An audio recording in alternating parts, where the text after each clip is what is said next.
Hola, ¿cómo están? Buenas tardes.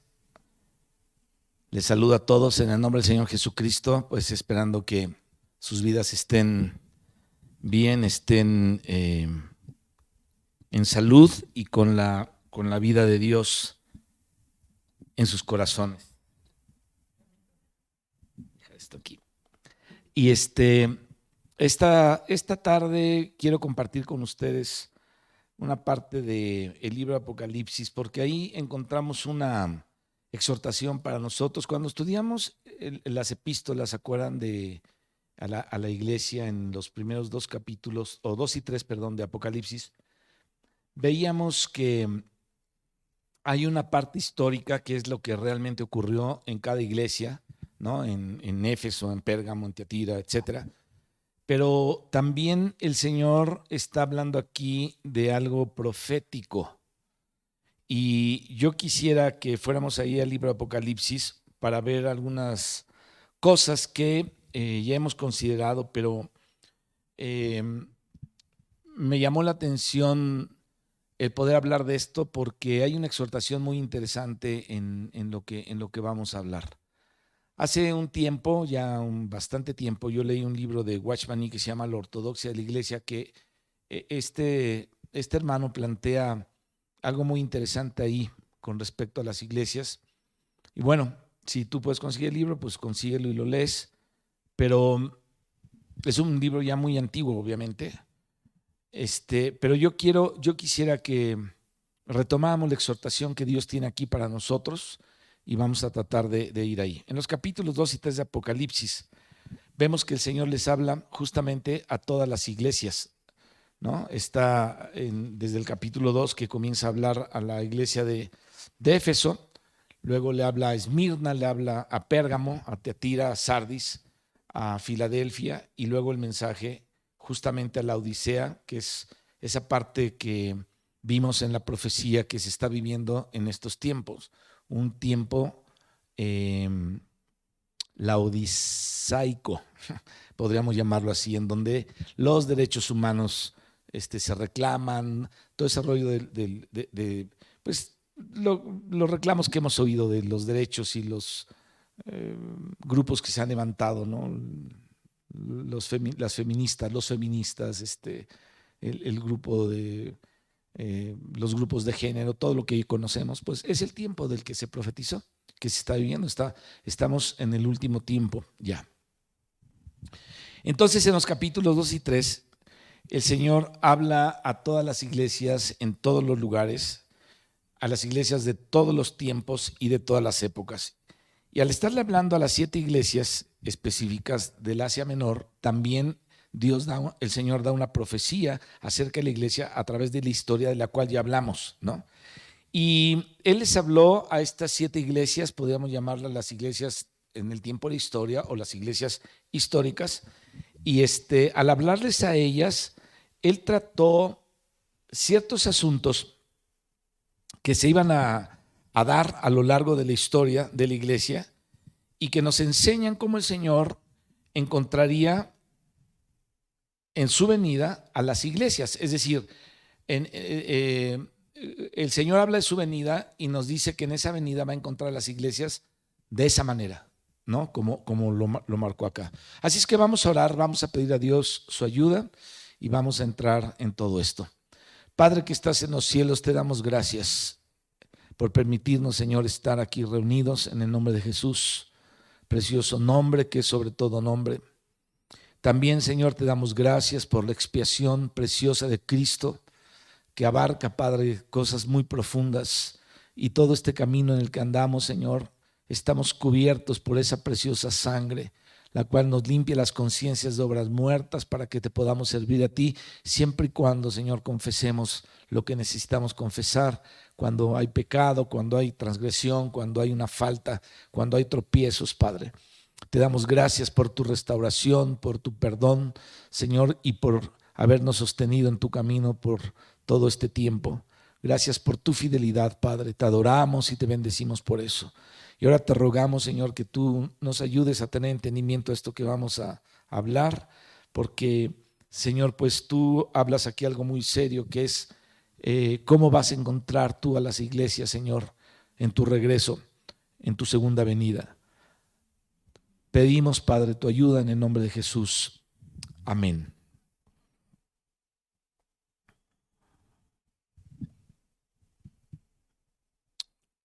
Eh,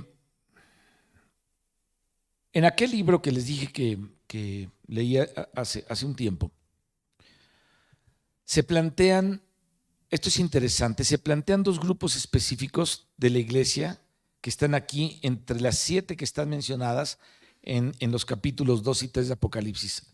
Esos dos grupos, vamos a notarlo, a darnos cuenta, se distinguen por varias cosas.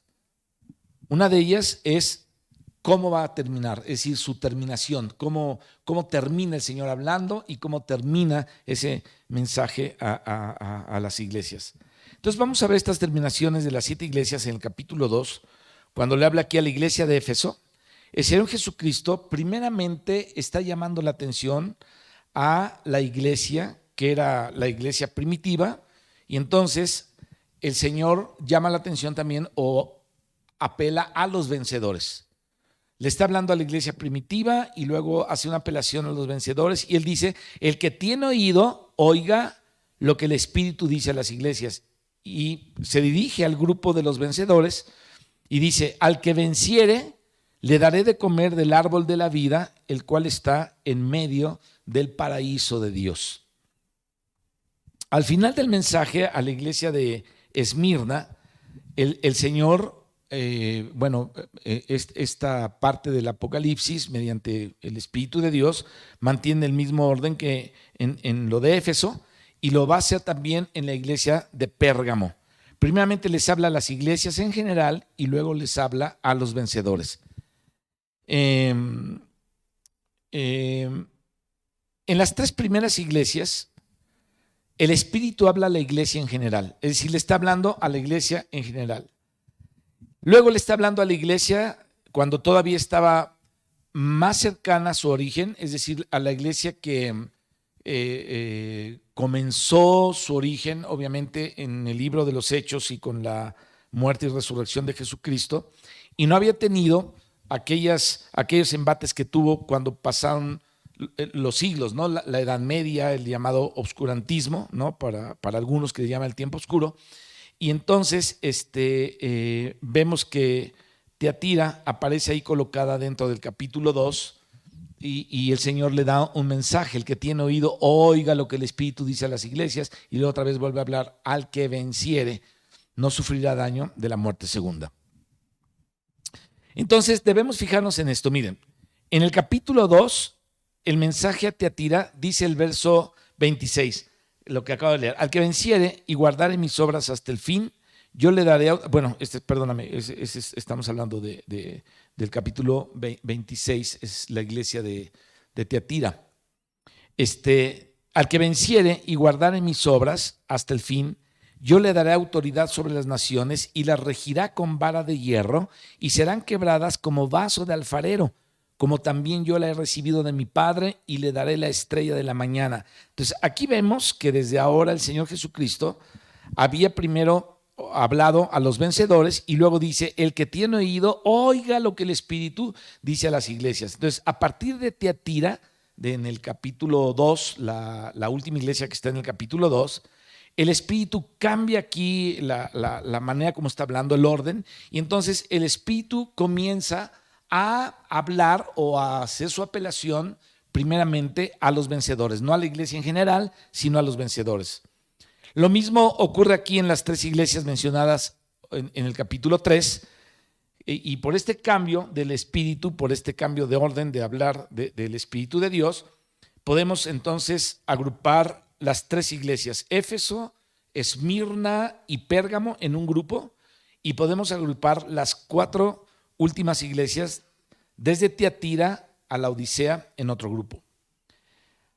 Déjame hablarte un poquito acerca de la segunda venida mencionada en el segundo grupo de las iglesias. La segunda venida, ¿quién? Del Señor Jesucristo. Pero antes quiero hacer un paréntesis en esto porque quiero platicarte algo con respecto a la venida de Cristo y con respecto a la iglesia.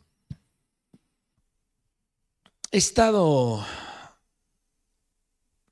oyendo y viendo un poquito acerca de las opiniones judías sobre todos estos asuntos. Y a mí me sorprende la manera como ellos tienen de pensar, que es una manera, tratan de poner un rollo como de cosmogonía cuando interpretan la creación del universo. Pero uno de estos maestros, yo le oí hablar, escuché toda esa conferencia porque me interesaba oírla, a ver cómo pensaban ellos. Cuando habla de que realmente la iglesia no se formó en el libro de los Hechos, dicen ellos, o dice esta persona, sino que los judíos aceptaban a los gentiles en su iglesia. Eso está tan fuera del contexto del libro de los Hechos, porque hay toda una corriente que habla de esto. Yo me sorprendí y de los seguidores que tienen.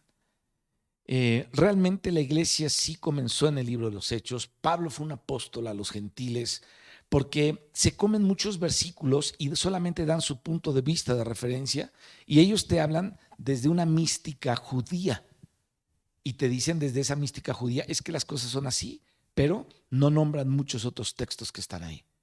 Entonces nada más te digo esto porque el judaísmo, que le llaman judaísmo mesiánico, ha tenido una influencia muy fuerte sobre muchos cristianos que no, creo yo que no han tenido el tiempo de leer con calma la escritura, de estudiarla, tal vez un poco más, y de poder estar firmes en cuanto a la sana doctrina de la escritura acá, ¿no? Entonces, la iglesia realmente fue formada por la muerte y la resurrección de Cristo en el día del Pentecostés. Ciertamente eran judíos, pero más adelante se nos habla cómo llegó el evangelio a la vida de Cornelio, unos gentiles, y a partir de ahí muchos empezaron a creer, y luego Pablo habla de la iglesia en casa de fulana, en casa de perengano, en casa de este otro, y obviamente la iglesia se reunía en casas, en las casas de algunos hermanos, y había judíos y había también gentiles, pero Pablo termina yendo a compartir con los gentiles. Bueno, te quiero hablar un poquito acerca de la segunda venida de Cristo mencionada en el segundo grupo de iglesias, que es a partir de Tiatira hasta la Odisea, en el capítulo 3, donde está Sardis, Filadelfia y la Odisea, y con Tiatira son 4. Las otras 3 están en el capítulo 2, ¿no? La de Pérgamo, Esmirna y Éfeso. Hay algo aquí que nos llama la atención. Fíjate, cuando el Señor les está hablando a las 4 iglesias, bueno, cierro el paréntesis ese y me meto otra vez en esto. Cuando el Señor les habla a las 4 iglesias del segundo grupo, y cuando Él apela primero a los vencedores antes que a las iglesias en general, el Señor es interesante porque Él les menciona siempre su segunda venida. Esto nos tiene que llamar la atención. Porque cuando el Señor está hablando a los vencedores, les menciona su segunda venida. Es como si el Señor estuviera dando a entender que cuando Él venga, va a encontrar a muchas personas de la cristiandad en los diferentes estados que describe esta carta o estas cartas. Entonces, cuando Él venga, ahorita lo vamos a examinar, va a encontrar todo lo que Él dijo que hay.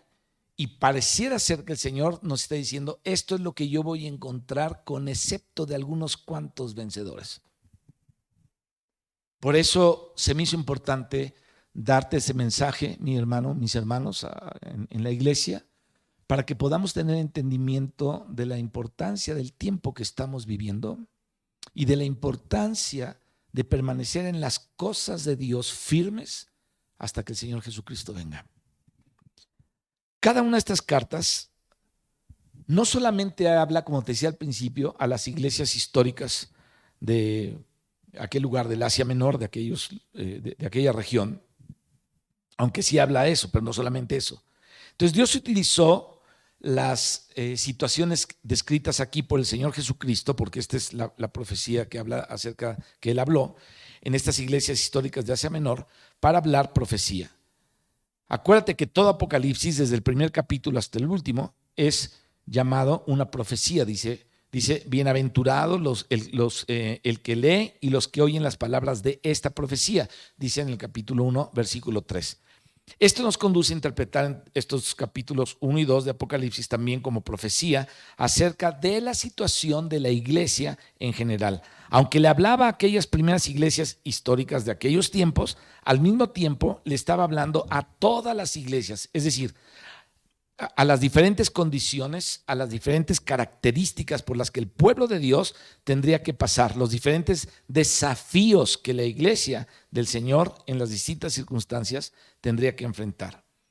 Y de manera profética, el Señor refuerza, el Señor aprueba ciertas cosas y a la vez, como sumo sacerdote, ¿te acuerdas lo que hacía el sumo sacerdote en el lugar santo?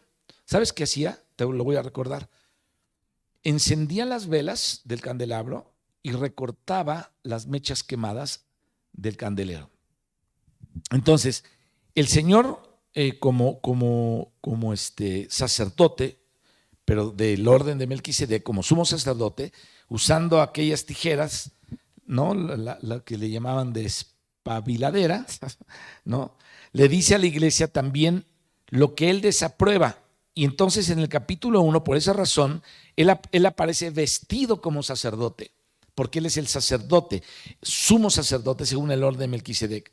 Así como entre los sacerdotes, una de las tareas era también mantener delante de Dios los candeleros encendidos, uno de los trabajos también sacerdotales de este Cristo que es glorificado y es el sumo pontífice, el sumo sacerdote de nosotros allá arriba, era mantener el candelero en funcionamiento. Y por eso él dice, tengo contra ti, es decir, el Señor está recortando como sumo sacerdote aquello que no aprueba y dice, eso hay que quitarlo.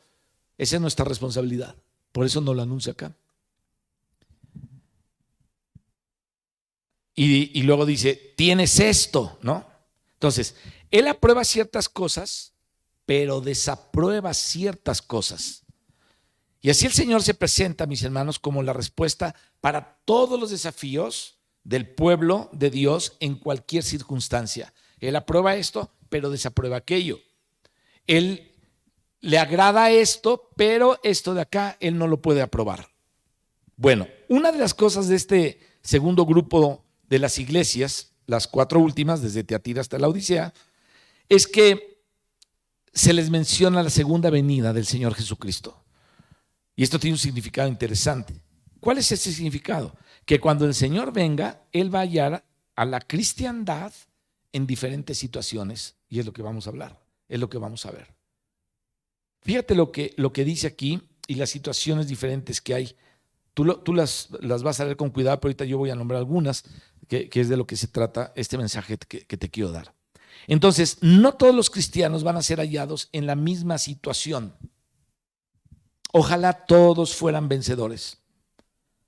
Ojalá todos venciéramos o vencieran cualquier tipo de desafío, pero no todos los cristianos van a ser hallados en la misma situación, y esto es lo que nos debe llamar la atención, porque está hablando de los últimos tiempos y de la parucía o de la segunda venida de Cristo, cómo va a ser el estado de la iglesia. Algunos, cuando el Señor venga, serán hallados en la situación de Tiatira, que es la última iglesia del capítulo 2. Porque el Señor les menciona su venida a Tiatira, pero a su vez les dice, pero a vosotros, fíjate, cuando el Señor dice aquí, pero a vosotros, está haciendo un contraste entre lo que había denunciado de Tiatira hasta aquí, en estos, en lo que está hablando la epístola, y luego estos vosotros, mira, vamos a leerlo aquí, en esta parte. Dice, escriba el ángel de la iglesia en Tiatira, el Hijo de Dios, el que tiene ojos como llama de fuego y pies semejantes al bronce bruñido, dice esto: yo conozco tus obras y amor y fe y servicio y tu paciencia, y que tus obras postreras son más que las primeras, pero tengo unas pocas cosas contra ti, que toleras que esa mujer, Jezabel, que se dice profetiza, enseñe y seduzca a mis siervos a fornicar y a comer cosas sacrificadas a los ídolos. Le he dado tiempo para que se arrepienta, pero no quiere arrepentirse de su fornicación. Y aquí yo la arrojo en cama y en gran tribulación a los que con ella adulteran, si no se arrepiente de las obras de ella. Y a sus hijos heriré de muerte, y todas las iglesias sabrán que yo soy el que escudriña la mente y el corazón, y os daré a cada uno según vuestras obras. Pero a vosotros y a los demás que están en Tiatira, a cuantos no tienen esa doctrina y no han conocido lo que ellos llaman las profundidades de Satanás, yo os digo, no os impondré otra carga, pero la que tenéis, retenedlo hasta que yo venga. Al que venciere y guardare mis obras hasta el fin, yo le daré, fíjate que habla hasta que yo venga, ¿no? Yo le daré, es lo que estamos hablando y lo que está diciendo aquí el Señor, la autoridad sobre las naciones, y la regirá con vara de hierro, y serán quebradas como vaso de alfarero, como yo también he recibido de mi Padre. Y le daré la estrella de la mañana. El que tiene oído, oiga lo que el Espíritu dice a las iglesias. O dice, sí, a las iglesias. Fíjate. Entonces, el Señor le menciona aquí su venida y le dice, pero a vosotros, versículo 24. Entonces, cuando dice pero a vosotros, te lo quiero repetir, está haciendo un contraste entre todo lo que denunció de Tiatira hasta aquí, desde del versículo 18 al 23, ¿no? Les dice todo lo que el Señor les dice, pero aquí hace un contraste. Y estos vosotros, ¿no? No todos en Tiatira estaban en la misma situación. Escúchalo, no todos en Tiatira estaban en la misma situación. Él habla aquí de Jezabel y habla del tiempo que le ha dado a Jezabel para arrepentirse. Habla de los que han fornicado con Jezabel y habla de los hijos de Jezabel, pero no todos están enredados con Jezabel. Él dice, pero a vosotros, vosotros es una minoría dentro de la mayoría en Tiatira. Esto es muy significativo. Espero que captes, mi hermano, lo que el Espíritu nos está diciendo con esto. Porque es la Escritura la que estamos leyendo. Va a haber situaciones en las iglesias en donde unos van a estar haciendo y viviendo una cosa, pero va a haber otros que son fieles al Señor con la carga que puso. Entonces, él dice aquí, pero a vosotros, ¿no? Vosotros, insisto, es una minoría dentro de toda la mayoría de Tiatira, dice, y a vosotros y a los demás, es decir, aquí vemos un doble remanente, los demás, vosotros y los demás. Es decir, no son todos los de Tiatira eran unos los que hacían una cosa, pero había un vosotros y había un todos los demás dentro de la iglesia. Entonces, no eran todos los de Tiatira. Vosotros es como decir un grupo selecto, un grupo importante, un grupo fiel de avanzada en Tiatira, con algunos de los que los acompañan, que son llamados los demás y que se distinguen del resto de Tiatira. Entonces, en el verso 24, pero a vosotros, ¿no? Es ese grupo selecto, ese remanente al cual el Señor no le impone otra carga, ni le dice que les está reprendiendo como a los de Tiatira. Dice, a vosotros y a los demás que están en Tiatira, a cuantos no tienen esa doctrina, es decir, algunos en Tiatira tenían la doctrina de Jezabel y de las profundidades de Satanás, pero no todos. Miren, mis hermanos, yo les he dicho muchas veces, no sé si muchas veces, pero se los voy a decir ahorita. No es tan bueno que estemos viendo prédicas en internet de cualquier persona. Esto es tan delicado, porque a la iglesia la pone, siempre están aquellos, pero es que oís al hermano fulano, es que oís al hermano sutano, es que oís al hermano perengano, es que ya oíste este predicador que habla desde España, este que habla desde Canadá y este que habla desde Minnesota, no sé, ¿no? Y tienen ese rollo. Ahora, el problema de todo esto es cuando no disciernen, por lo regular los que oyen todas esas cosas son los que no están tan firmes, sino los que necesitan una muleta, no sé cómo llamarlo. O sea, no, la iglesia no los ha satisfecho como debe de ser, tal vez porque no han abierto su corazón como deben abrirlo, y están oyendo una serie de cosas que en una de esas se les puede meter una doctrina que no es la de Dios. Y puedes estar en la iglesia, puedes venir a la iglesia, puedes ser parte de la iglesia, pero tienes una doctrina extraña ya ahí metida. Déjame decirte de unas personas que se les predicó el evangelio hace mucho tiempo. Escucharon el evangelio, se supone que lo recibieron y terminaron haciéndose testigos de Jehová. Entonces pasan cosas raras, pasan cosas extrañas cuando se reciben otras doctrinas. Aquí habla de una doctrina de Jezabel que muchos la tenían, ¿no? Entonces, ellos, en general la iglesia, muchos de la iglesia tenían esto, pero hay otros que no tenían esa doctrina. Entonces, unos tenían esa doctrina de Jezabel, de las profundidades de Satanás, pero no todos. Dice, y no han conocido lo que ellos, dice aquí la escritura. No a vosotros ni ese grupito que está con vosotros, sino el resto de los de Tiatira. Entonces, hay una diferencia entre ellos y vosotros, incluso entre los demás y ellos hay una diferencia. Esta parte de vosotros y los otros y los demás, ¿no?, que estaban en Tiatira, que no han conocido, ese es algo que siempre pasa en una iglesia local. Porque no todos se aplican a lo que se tienen que aplicar. Y de repente traen doctrinas de acá, traen doctrinas de allá, y llega el momento en que incluso te están resistiendo, ¿no? Están resistiendo la palabra de Dios en la misma iglesia porque ya están contaminados con otra cosa. Pero aquí hay un grupo selecto muy interesante. Entonces, lo que ellos llaman las profundidades de Satanás, yo os digo, no os impondré otra carga. Fíjate qué interesante, ¿no? A ellos el Señor no les iba a imponer otra carga, los que habían discernido qué era aquello, ¿no? A uno les impone una carga, pero a vosotros, distintos del resto, no les impondré otra carga.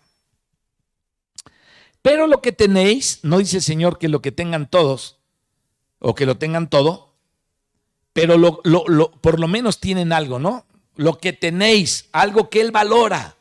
Aleluya, eso es increíble. Dios nos ha dado a la iglesia algo que tú y yo debemos valorar, que debemos retener, que Dios valora. Entonces lo que tienes, que es algo que el Señor valora, que Él quiere encontrar cuando venga, lo debemos retener. Él quiere encontrar muchas de las cosas que hemos escuchado, de las que hemos hablado, de las que se ha orado, de las que nos debemos mantener firmes.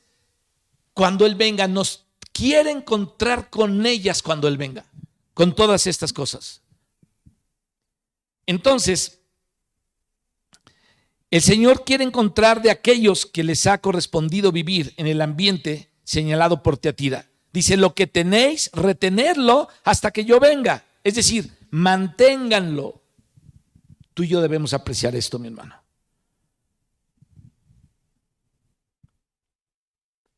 Y debemos recibirlo. ¿Sabes por qué? Porque lo que Dios nos ha dado, lo debemos mantener porque el Señor también lo aprecia, porque Él nos los dio. Él nos dio algo, nos puso una carga ligera, pero una carga preciosa de Él. Y entonces tú y yo debemos mantenerla. Debemos mantener esa carga. ¿Por qué? Porque el Señor aprecia eso que Él nos dio. Y el Señor es como si dijera, yo quiero encontrar entre ustedes esto en mi segunda venida. ¿Quiénes?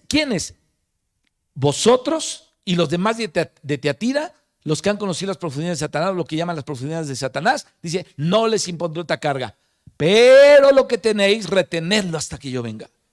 ¿Te das cuenta? Por eso es que el Señor está diciendo, por esto tienes, o por esto que tienes que yo te he dado, Esto que yo apruebo, esto que yo es lo que yo quiero encontrar cuando vuelva, reténlo hasta que yo venga. Híjole, mis hermanos, aquí tú y yo tenemos que hacer una valoración de todo lo que hemos leído, lo que se nos ha compartido, lo que Dios nos ha dado. Y orar y decir, Señor, que yo pueda retener todo lo que me has dado, lo que a ti te agrada. Lo que no le agrada a Dios, eso lo debemos desechar, porque Dios quiere encontrarnos reteniendo todo lo que Él nos ha dado, porque esto es lo que a Él le agrada. Retenerlo hasta que yo venga. Y entonces, mis hermanos, Él apela a los vencedores. Y aquí nos damos cuenta de por qué cambió la modalidad. A partir de Teatira, a la modalidad de hablar primero a los vencedores, porque primero le habla a la iglesia en las primeras tres y luego le habla a los vencedores, pero luego aquí desde Teatira hasta la Odisea comienza a hablarle a los vencedores.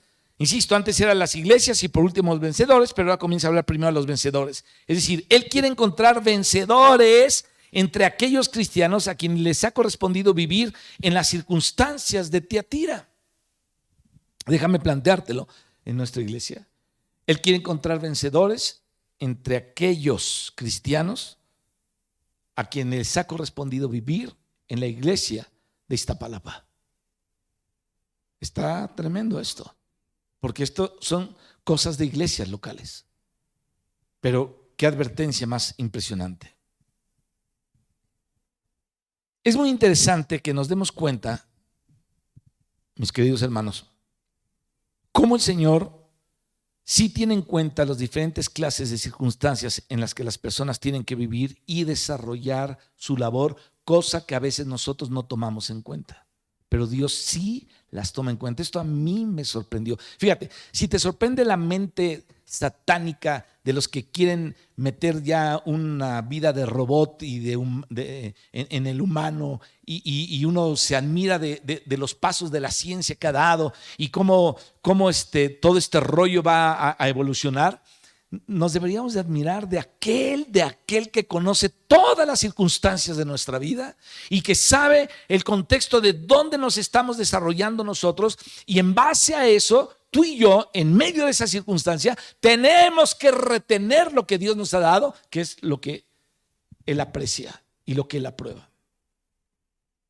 Entonces, el Señor sí tiene en cuenta las diferentes clases de circunstancias en las que las personas tienen que vivir y desarrollar su labor. El Señor, mis hermanos, y aquí están las lecciones que tenemos que aprender. Una ya la estamos hablando, y la otra es que el Señor no mide a todas las personas por el mismo, con la misma medida. No las mide con la misma medida. En primer lugar, porque Él conoce toda la realidad íntegra. Él sabe tu realidad y yo desconozco tu realidad. Tú estás viviendo tu vida ya y yo estoy viviendo mi vida. Aunque somos parte de la iglesia, Él conoce todo tu contexto y conoce todo mi contexto también. Y entonces Dios te va a medir a ti de una manera y me va a medir a mí de otra manera. Y te voy a decir cuál es esta. Te decía que Él conoce toda la realidad íntegra. En cambio nosotros, mis hermanos, no conocemos sino solamente algunas cosas y generalmente nosotros juzgamos, esta es la verdad, según las apariencias, y a veces en ese juicio estamos contaminados por nuestras propias proyecciones. Pero el Señor no está así. Él no está contaminado por nada, aleluya. Él es soberano, Él es sabio, Él es nuestro sabio Dios, precioso y sabio Dios. Entonces hay que aprender esto. El Señor no va a juzgar a nuestros hermanos con nuestros puntos de vista, con nuestros paradigmas personales, sino con los paradigmas en medio de los cuales ellos tuvieron que desarrollarse. El Señor Jesús dijo así: no juzguéis para que no seáis juzgados, porque con el juicio con que juzguéis seréis juzgados, y con la medida con que medís os será medido. Lo dijo en el Evangelio de Mateo. Entonces no nos equivoquemos, mis hermanos. No debemos pensar que Dios va a juzgar a los otros con tus paradigmas o los míos. Dios va a juzgarte a ti con tus paradigmas, pero va a juzgar a los otros con los paradigmas que ellos vivieron, con la circunstancia, los puntos de vista que ellos vivieron. Con el juicio con el que ellos juzgaron, con ese juicio serán juzgados. Con la vara con que ellos midieron, con esa vara ellos serán medidos.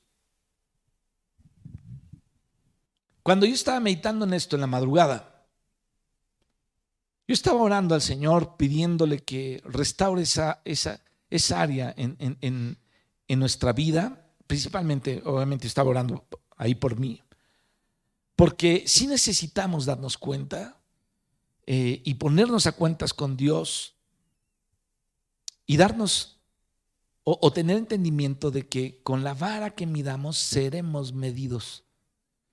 Y entonces el Espíritu nos redarguye y nos dice: tú que dices que no se haga esto y lo haces. Tú que dices que no se debe hacer aquello y lo haces. En Romanos el apóstol Pablo habla de eso. Es una parte muy delicada que necesitamos entender. Entonces, con la vara que ellos midieron, ellos serán medidos. No van a ser medidos con mi vara ni con la tuya, sino con la vara con que ellos midieron. Ellos serán juzgados por esa vara en el juicio del Señor y no con el nuestro. Es decir, la gente será juzgada con el juicio con el cual ellos juzgaron.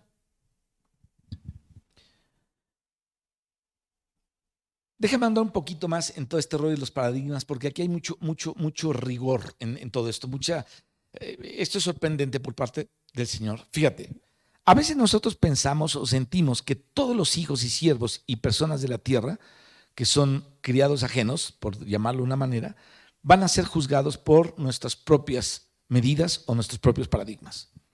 Pero nosotros sabemos que nuestros paradigmas están, mis hermanos, en formación. Todavía esa parte de nosotros tiene que ser ajustadas muchas cosas. Y Dios no va a juzgar a todos con paradigmas en formación ajenos. A los que están en Tiatira no les impondrá otra carga, no les va a imponer la carga de Éfeso, ni les va a imponer la carga de otra persona, ni aún a los mismos de adentro, la carga de uno con la carga del otro. ¿Te das cuenta?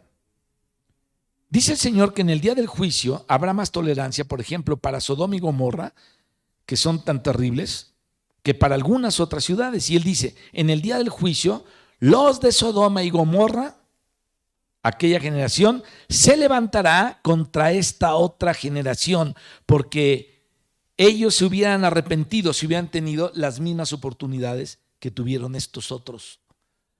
Y yo te pregunto, ¿cómo valoras todo lo que hemos caminado con la iglesia? Yo ya lo valoré, lo estoy valorando, estoy aprendiendo a hacer eso de una manera más detenida,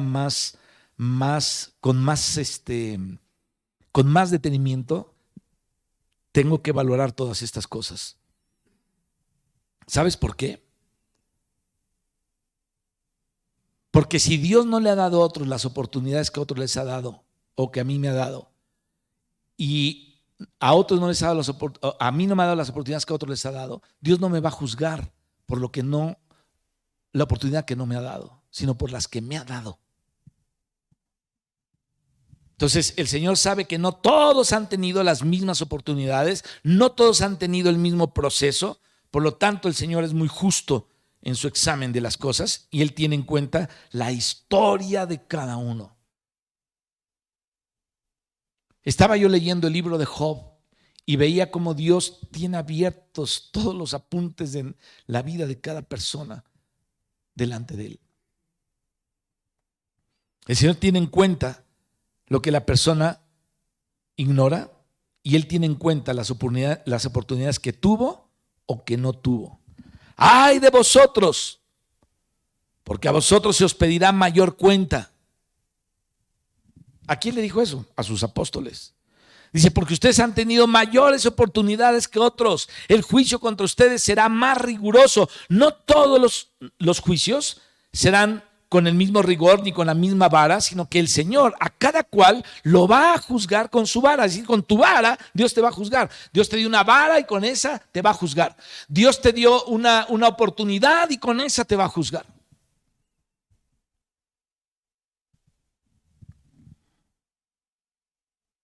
Porque a veces nosotros hacemos de nuestra manera de hacer las cosas, dijo alguien, hacemos nuestra política, nuestra manera de hacer nuestra vida, como lo hacen los musulmanes, muchos de ellos. El paradigma musulmán, Mahoma pretendió hablar en el nombre de Dios, pero proyectó su personalidad, una personalidad, lo hemos visto, violenta, contradictoria. Es decir, él imponía su paradigma por la fuerza y a los que no se convertían los mataban o los esclavizaban. Y con esa clase de conceptos de Dios, ellos juzgan a las personas. Entonces el Señor Jesús dijo así: viene la hora, qué interesante, y eso ha venido muchas veces en la historia de la iglesia. Cada generación en la iglesia debe pensar en esto, que viene la hora en que cualquiera que os mate pensará que rinde servicio a Dios. Es decir, habrá personas que estarán matando y persiguiendo a los cristianos pensando que están haciendo bien, dice la Biblia.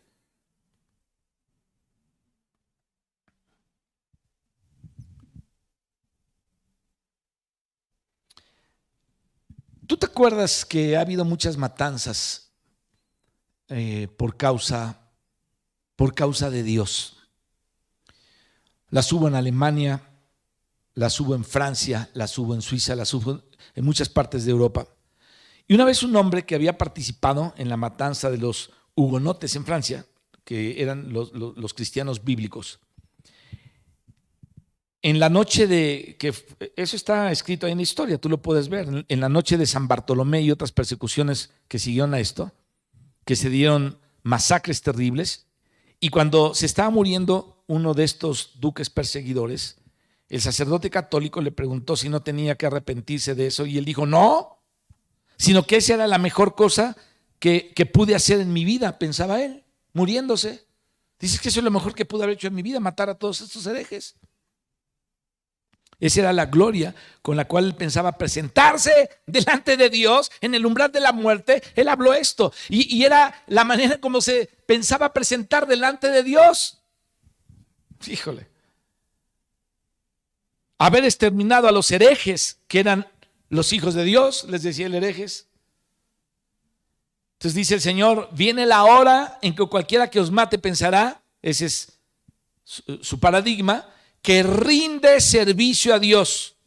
Por eso el Señor Jesucristo les decía a los fariseos: puesto que decís que veis, mayor pecado tendréis, o mayor pecado tenéis. Porque si no vierais, ningún pecado tendríais. Pero como dicen que ven, entonces su pecado permanece. Entonces, mis hermanos, los paradigmas, las situaciones, los crecimientos dentro del pueblo de Dios son diferentes. Son diferentes. Entonces tenemos que tener mucho cuidado cuando vamos a representar la palabra del Señor en medio del pueblo del Señor. No podemos tener esa manera particular de actuar o esa política de arrasar todo, ¿no? De tipo musulmán, sino debemos tener en cuenta el paradigma de aquellos a los cuales estamos invadiendo, es decir, a los cuales estamos llegando con el Evangelio. ¿Sabes qué hacían los inquisidores cuando quemaban a los protestantes? Cuando estaban en una estaca siendo quemados, confesando, invocando el nombre del Señor Jesús, porque así murieron muchos. En aquellos tiempos en donde si alguien te acusaba de hereje, te iban a ver y te arrestaban y te hacían una serie de torturas impresionantes, ¿no? Los inquisidores. Estos inquisidores no querían que esas personas mencionaran el nombre de Jesús, sino a María. Y confiesa a María, y los mataban y torturándolos, rompiéndole los dientes, metiéndoles una cosa por la boca, por la nariz y por todos lados, porque eran una cochinada.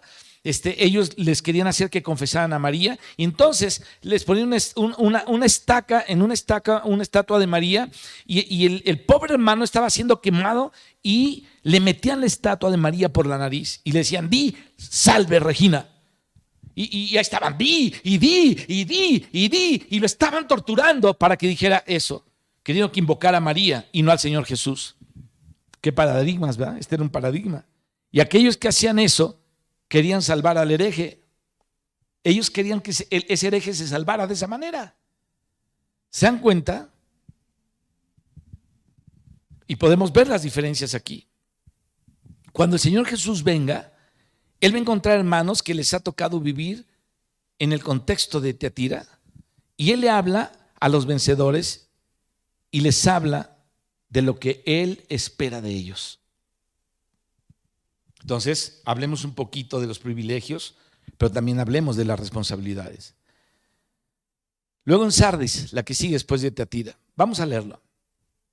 Escribe al ángel de la iglesia en Sardis, el que tiene los 7 espíritus de Dios y las 7 estrellas, dice esto: yo conozco tus obras, que tienes nombre de que vives y que estás muerto. Sé vigilante y afirma las otras cosas que están para morir, porque no he hallado tus obras perfectas delante de Dios. Acuérdate pues de lo que has recibido y oído, y guárdalo y arrepiéntete. Pues si no velas, vendré sobre ti como ladrón, y no sabrás a qué hora vendré sobre ti.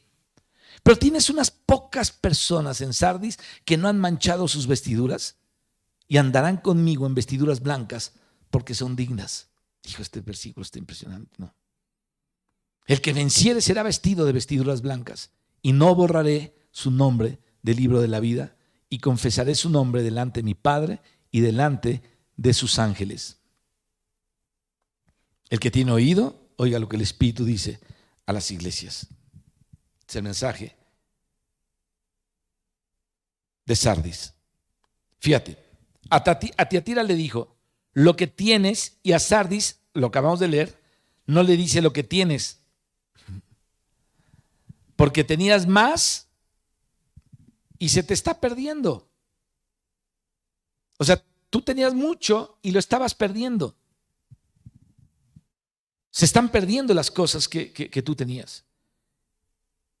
Mira, acuérdate de lo que has recibido.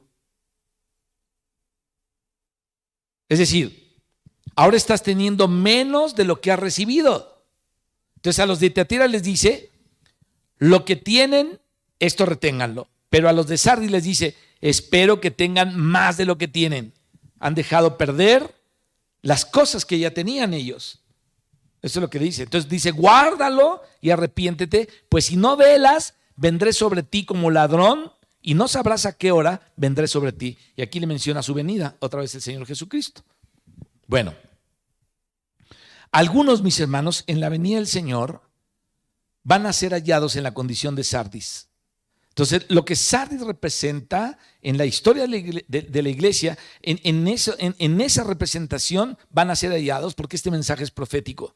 El Señor le va a cobrar a Sardis lo que a Sardis le dio, y le va a pedir a Tiatira lo que a Tiatira le dio. A veces nosotros nos peleamos por el asunto de los 5 talentos o de los 2 talentos o de un talento, y decimos, pero Señor, ¿cómo es que a uno les vas a dar 5 talentos y a mí solamente me vas a dar 1? Yo hubiera vivido tal vez las cosas mejor, yo hubiera repartido mejor, incluso que tú, las cosas. Yo hubiera agarrado los 5 de este y los 2 de este otro y de ese, y hubiéramos hecho 8 y hubiéramos repartido y hubiera hecho la gran cosa y la gran obra. Y preguntamos a veces, pero es que si todos somos iguales, no todos somos iguales delante del Señor, no somos iguales. Cada uno trae su propio paradigma, su propia vida, su propia lucha, su propia circunstancia, su propia vara de medir. Entonces el Señor no entra en este jueguito de nosotros. Una de las cosas que yo admiré de mi suegra es que ella nunca se metió con nadie. Así, ella lo que traía era como el amor de Dios, que siempre lo daba a las demás personas. Las abrazaba, oraba por ellas, se interesaba por ellas, y obviamente pues le robaba el corazón. ¡Qué mujer! Sin embargo, a veces nosotros pensamos que pudiéramos haber hecho si se nos hubiera dado más oportunidad, mucho más cosas con esos talentos, pero Dios no entra en ese juego. Él es la cabeza del cuerpo, Él reparte como Él quiere. Al que le da 5, le da 5, y no podemos decir que el de 5 solamente va a responder por 2, como tampoco podemos esperar que al que le dio 2 responda por 5. Entonces, al que le dio 5 le va a pedir cuentas por 5, y al que le dio 2 le va a pedir cuentas por 2, y al que le dio 1 pues obviamente por 1.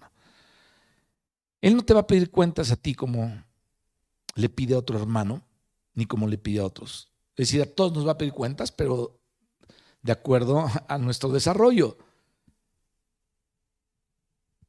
No le va a pedir cuentas a otro como te las va a pedir a ti. Es decir, no sabemos lo que Dios le va a pedir a otro hermano. No lo sabemos. ¿Te acuerdas de esas palabras que le dijo el Señor a Pedro? ¿Y qué a ti? ¿No? Cuando Pedro está muy interesado en Juan. ¿Y este qué onda, Señor? Está súper interesadísimo. A veces estamos bien interesados por los otros, ¿no? ¿Y este qué? Oye, ¿ese qué? No, pues ese. Y ya decimos. Entonces tú ocúpate de ti. ¿Te acuerdas lo que, insisto, a este Simón Pedro le pasó una situación así? ¿Dónde estaba queriendo meter Simón Pedro su nariz? En la relación del Señor con Juan.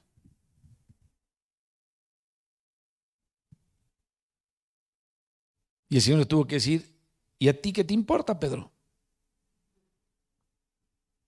Tú sígueme. Es decir, no metas tu narizota donde no tienes que meterla. Tú sígueme. Mi relación con Juan es con Juan. Entonces no voy a tratar igual contigo. Ni tú tienes que ser demasiado metido en mi relación con Juan, ni nada, porque al que se te va a pedir cuentas de tu propia vida es a ti. O sea, y a Juan de su propia vida. Entonces, aquí hay mucho que no dijo el Señor, pero parece que lo dijo, ¿no? Yo sé lo que le doy a Juan y sé lo que le voy a pedir a Juan. Pero tú eres Pedro, no eres Juan, ¿no? Entonces, tú a lo mejor que tú sabes, pero no te metas con Juan. Yo sí me meto con Juan. El Señor dice, ¿eso a ti qué, no? ¿Quién es tú que juzgas al criado ajeno? Dice por ahí la Escritura. Para su propio Señor está en pie o cae, pero poderoso es el Señor para hacerle estar en pie a cualquier hermano. Entonces, la Biblia nos enseña, mis hermanos, a no juzgar antes de tiempo. ¿Por qué? Porque tus hermanos no van a ser juzgados según tus paradigmas, pero tú sí vas a ser juzgado según tus paradigmas. Yo voy a ser juzgado según mis paradigmas. Y no podemos decir qué duro va a ser eso, porque qué duro, pues quiere decir que ya nos condenamos a nosotros mismos. O sea, sí va a ser duro, pero no tenemos por qué condenarnos. Simplemente mantengámonos en el Señor, en lo que nos ha dado.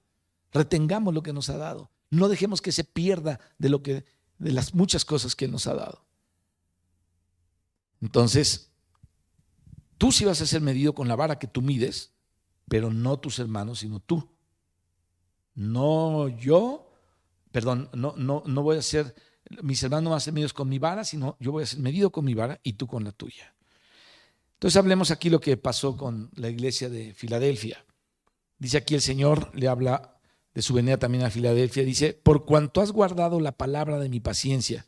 Fíjate, para poder interpretar bien este verso, tenemos que ir a las otras ocasiones cuando el Señor habla de la palabra paciencia. Esta palabra de la perseverancia, hay una palabra al que persevere, el que persevere, la palabra perseverancia. Hace muchos años yo tenía un librito, por ahí lo debo tener, y si no, pues ya se puede consultar todo en internet, un libro de William Barclay que se llama Palabras importantes del Nuevo Testamento en griego, y te las traducía, están traducidas al español, ¿no? O sea, lo que quiere decir. Y había muchas palabras, ágape, estorgen, que era estorgen, y cómo se dividían el amor, o cómo se dividía esto, qué diferentes palabras había para jamartia, por ejemplo, para pecado y toda esa cosa, ¿no? Entonces, para interpretar bien este versículo, insisto, tenemos que observar todas las ocasiones cuando el Señor habla de esta misma palabra, de su paciencia. Es decir, esta es la palabra de la perseverancia. Hay todo un mensaje, todo esto, hermano. A ver si un día lo podemos hablar, ¿no? La palabra perseverancia. Así como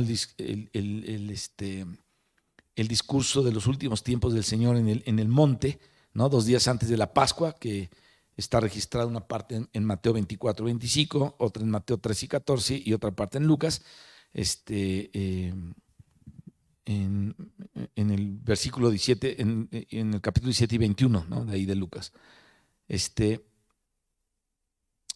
Y tenemos que reconstruir esa parte completa del discurso de Cristo de los últimos tiempos, o el discurso escatológico, ese pequeño apocalipsis que el Señor enseñó en esos evangelios, Mateo 24, 25, Marcos 13 y 14 y Lucas 17 y 21. Y ahí es cuando aparece por primera vez en las palabras del mismo Señor Jesucristo este asunto de la palabra perseverancia. El que persevere hasta el fin, este será salvo. Y dice, cuando veáis en el lugar santo la abominación desoladora de la que habló el profeta Daniel, entonces los que están en Judea huyen a los montes, mas el que persevere hasta el fin. Y ese es el contexto de esa frase. Entonces, esa misma frase aparece en Apocalipsis 14, cuando dice el Señor, después de haber hablado de estos 3 ángeles que dan el mensaje acerca de Babilonia y de los que reciben la marca de la bestia y que no tendrán reposo ni de día ni de noche, los que adoran a la bestia y reciben su imagen y su marca. Dice, aquí está la paciencia de los santos. En ese contexto es que aparece la palabra de la perseverancia. Y dice, por cuanto has guardado la palabra de mi paciencia, ¿no? Que es lo mismo, también te guardaré de la hora de la prueba que ha de venir sobre este mundo entero para probar a los moradores o a los que moran sobre la tierra. He aquí yo vengo pronto, retén lo que tienes, así como se lo dijo a Tiatira. Bueno, lo que tienen los de Tiatira es diferente a lo que tienen los de Filadelfia. Los de Filadelfia tienen mucho más, pero el Señor no le va a imponer otra carga a Tiatira. No le va a decir, pues a los de Filadelfia, como tienen esta carga, pues yo te la voy a poner también a ti. O sea, no es así. Los de Filadelfia tenían una y los de Tiatira tenían otra. Pero el Señor Jesucristo esperaba que los de Filadelfia retuvieran o retengan también lo que tienen. ¿Para qué? Para que ninguno tome tu corona. Y entonces le menciona al vencedor, al que venciere, y lo menciona ahí, y después a las iglesias. Y luego está la Odisea. Ya en el mensaje de la Odisea está implicada la venida del Señor en 3 pasajes. Primeramente el verso 14, cuando dice, he aquí el amén, el testigo fiel y verdadero, el principio de la creación de Dios dice esto. Bueno, cuando el Señor dice el amén es el que termina, es el punto final. Él es el principio y Él es el final, el primero y el último. Y entonces en la palabra el amén está implicada toda la conclusión, o sea, la venida del Señor. Él es el amén, punto. Él es el que viene. Y luego le dice también así, dice, he aquí yo estoy a la puerta y llamo. Bueno, esa frase puede tener una doble, una triple lectura, ¿no? Puede tener una lectura con respecto a Cristo, vamos a llamarla así, cristológica, ¿no? De relación personal con cada hijo durante su vida, es decir, Dios está llamando a tu puerta de tu corazón y tiene que ver con cada uno de nosotros. Yo estoy a la puerta y llamo, pero también puede tener un sentido de iglesia, ¿no? Él está hablando a la iglesia, o eclesiológico, ¿no? Él está llamando a la iglesia porque la iglesia está reunida adentro, pero Cristo está afuera. La iglesia está realizando cosas sin tenerlo en cuenta, entonces la dirección propia y directa del Espíritu del Señor no está ahí porque el Señor está afuera tocando. Pero también esta frase se puede, mis hermanos, entender cristológica, eclesiológicamente y al final de los tiempos, escatológicamente. Puede haber una tercera lectura de esta palabra. Yo estoy a la puerta, es decir, yo vengo pronto. ya vengo, ya estoy a la puerta, ¿no? Él todos los días está a la puerta. Lo podemos ver así. Y también de la iglesia, Él está a la puerta, pero también su venida ya está a la puerta. Entonces, sin necesidad de poner una interpretación a pelear con la otra, poner así como en contradicción o como en lucha, bueno, las 3 son válidas. La lectura de los últimos tiempos o escatológica también nos permite entender algo interesante. Es como una sugestión de la segunda venida de Cristo a la iglesia en la Odisea, cuando dice, estoy a la puerta y llamo, si alguno oye mi voz, abre la puerta, entraré a él, cenaré con él y él conmigo. Bueno, esa cena puede ser durante toda nuestra vida. Cada día el Señor, en cada momento del día o en cada situación, Él está a la puerta. Tú puedes abrirle la puerta y cenar con Él, tener un tiempo con Él precioso y Él contigo, ¿no? Esa cena puede ser durante toda nuestra vida, pero puede ser la cena también de las bodas del Cordero. También hay una lectura escatológica que es válida en esto. Es decir, estoy a la puerta, estoy a punto de venir, estoy a punto de llegar otra vez. De aquí que estoy a la puerta. Entonces aquí en el verso 21 cuando dice, al que venciere le daré, ahí está implicada la venida del Señor, porque Él da un galardón en su venida. Y aquí yo vengo pronto y mi galardón conmigo para dar a cada uno según sus obras. Es decir, en la venida del Señor, Él va a galardonear a su pueblo. Entonces podemos decir, mis hermanos, que está implicada la segunda venida del Señor en el mensaje a la Odisea. Mucho más lo está cuando nos damos cuenta de que Él es o de que es ya la última iglesia, o sea, la séptima iglesia, ¿no? Ya la que está al final de todas.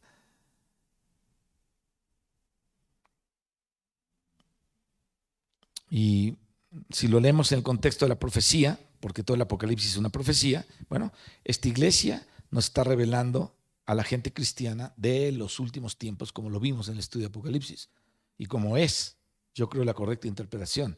La Odisea es la iglesia de los últimos tiempos, ese ambiente ahí, sin dejar de tener en cuenta el mensaje a todas las demás, como lo hemos visto.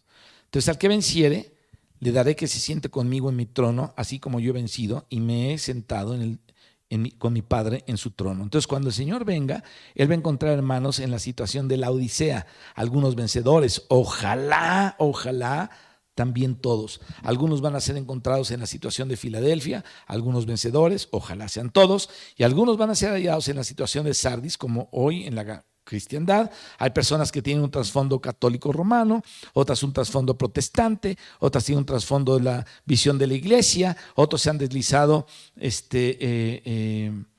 hacia la contemporización del tiempo de la Odisea pero Dios va a encontrar, Dios quiere encontrarnos con lo que Él nos dio y con lo que Él aprueba.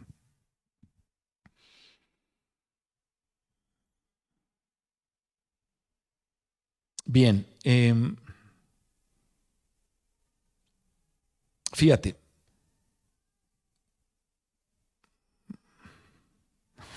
perdón, es que ese anuncio de la calle es muy... Yo tengo eso, que si vuela una mosca cuando estoy hablando, se me va el avión un poco. Bueno, existe la doctrina de Cristo, existe la doctrina de los apóstoles, existe la doctrina de la iglesia, y tú y yo necesitamos abrazar esta doctrina sana de la Biblia. Pero déjame platicarte un caso interesante que yo leí para ilustrarte todo esto acerca de un paradigma como para examinarlo y terminar, o sea, que nos caiga bien esta lección. Había una doctora en las cosas seculares que tenía su tradición obviamente católica, bueno, no obviamente, sino católica la tenía, pues, obvio porque no sabemos quién era, pero era católica, pero solamente de tradición, no de práctica, como muchos, ¿no? Una vez le preguntaban a una, ¿tú de qué religión eres? Dice, pues, no sé, dice, yo creo católica. Dice, ¿por qué? Pues porque nunca voy a misa, ¿no? Entonces, así son muchos, ¿no? Nada más de tradición. Bueno, ella estudiaba quién sé qué cosas en una universidad y mientras ella hablaba por teléfono en un celular, un relámpago le dio un golpe a esta pobre doctora y quedó en estado de coma, quedó toda quemada, pero no muerta, casi muerta, o sea, entre la vida y la muerte. Y entonces esta señora, esta doctora, se encontró de repente en otro lado, o en el otro lado, o al otro lado, y es el testimonio que ella cuenta, que estaba como entre el cielo y el infierno, ¿no? O entre el paraíso y el Hades, vamos a decirlo así. Y un ángel le sustentaba para que no se fuera para abajo, pero tampoco podía irse para arriba. O sea, ahí estaba como en medio. Y ella lo cuenta, dice, no podía subir y un ángel me sustentaba para que no me fuera tampoco para abajo. Entonces ella veía a su madre como estaba en el paraíso pidiéndole a Dios y decía, ay, ten misericordia de ella. Su madre estaba ahí intercediendo. Señor, que ella no se vaya a ir para el infierno. Y en el Hades ella veía a su papá, que ya había muerto. El papá y la mamá ya habían muerto, pero uno estaba en el paraíso y otro estaba allá abajo. Y el papá estaba ahí y decía, ay, que mi hija no venga a este lugar. Este, Ahí estaba gritando aquel como el hombre rico que decía, ay, tengo tantos hermanos y no quiero que vengan aquí porque este lugar está horrible, ¿no? Entonces ella veía a los dos y estaba en medio. Y ahí en esa hora, todo su doctorado no le sirvió absolutamente de nada, lo único que recordaba era que era católica. Entonces empezó a gritarle al ángel como para salvarse, porque era lo único que se acordaba. Dice, es que yo soy católica, ¿no? Le como diciendo, mira, yo tengo esta religión. Y ahí se acordó de que ella era católica y le decía, yo soy católica. Eso era lo único que podía responder, que era católica. Yo soy católica, le decía el ángel. ¿Cómo me van a mandar al infierno? Entonces el ángel le preguntó, bueno, si eres católica, ¿conoce los 10 mandamientos? Eso fue lo que le preguntó el ángel. ¿Conoce los 10 mandamientos? Y entonces esa doctora no se acordaba de los 10 mandamientos, no se acordó de eso, y ahí se acordó de un resumen y dijo, ah, sí, sí, sí, sí, sí, como si fuera una fórmula mágica, ¿no? Para irse al cielo. Ese era su paradigma. Ah, sí, sí, sí, sí, amarás a Dios sobre todas las cosas y al prójimo como a ti mismo. Me acordé por lo menos del resumen, ¿no? Decía ella. Entonces el ángel le dijo, ¿y tú has amado a Dios sobre todas las cosas? O sea, ese es tu paradigma, pero ahora dime si tú lo has vivido. Le dijo el ángel, ¿tú has amado a Dios sobre todas las cosas? Entonces ahora ya cambió el asunto aquí, ¿no? No era repetir la receta. Y ahí se dio cuenta de que no. Y le dijo el ángel la segunda pregunta, porque le hizo dos preguntas. Dice, ¿has amado al prójimo como a ti misma? Y se dio cuenta de que tampoco. El ángel no le preguntó si había amado a fulano, a sutano, ni a nadie, ¿no? De esos. A ella no le iba a preguntar eso. Puede ser que a ti te preguntes si amaste a los otros hermanos cristianos o al que te predicaba o al que te exhortaba o al que oraba por ti, ¿no? Pero a ella no. A ella le dijo si sabía los 10 mandamientos y no se los sabía esa doctora, solo el resumen, y le preguntó por lo que sabía, y entonces le dijo, tú deberías ir allá donde está tu padre, pero Dios te da una segunda oportunidad, porque si ves esa viejita allá arriba, ¿no?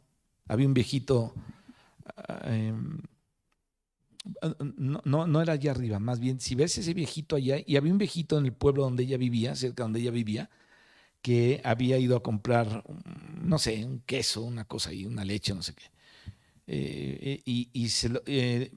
Le envolvieron lo que compró en una hoja de periódico donde contaban el caso de la señora que le cayó un rayo y estaba en coma. Entonces él fue a comprar algo, a este viejito a la tienda, se lo envuelve en el periódico, él ve esa noticia de que le había caído un rayo y estaba en estado de coma, empezó a leer.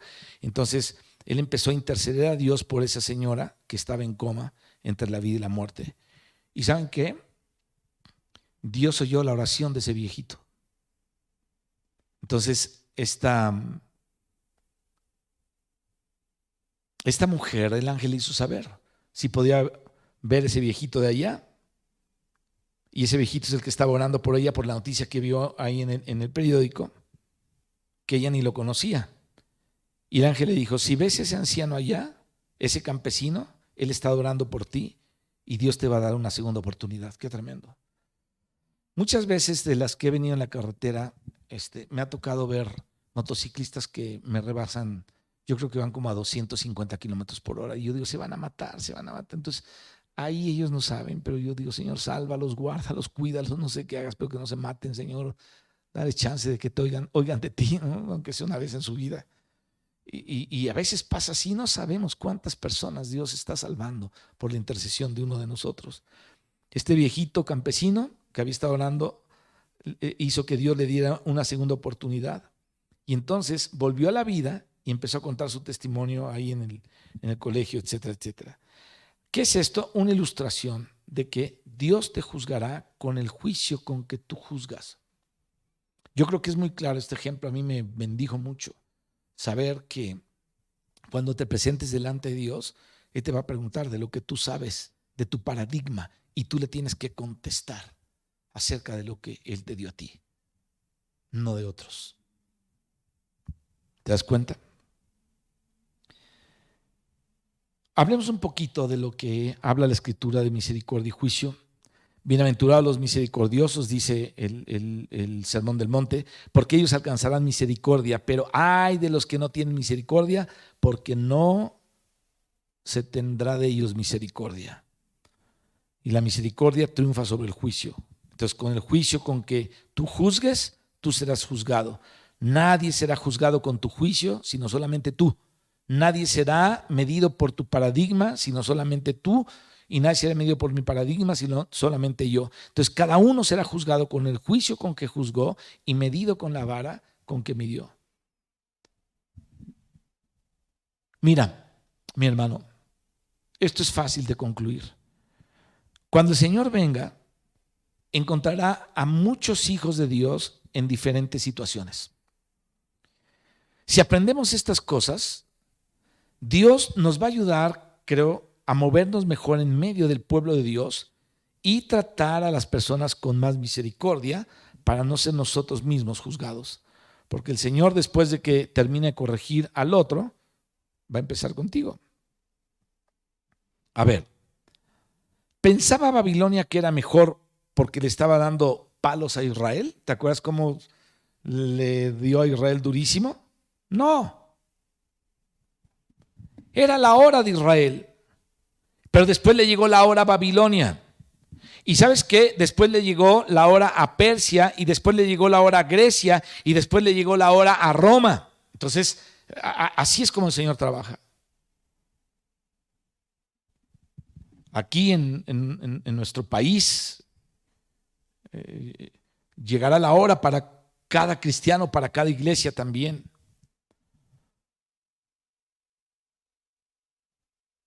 Nosotros muchas veces pensamos que somos los que podemos corregir a otros todo el tiempo, pero después nos llegan nuestros tiempos de corrección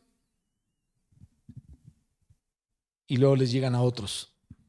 Así es que caminemos con cuidado para que no hagamos daño y para que la edificación pueda prosperar en la iglesia verdaderamente.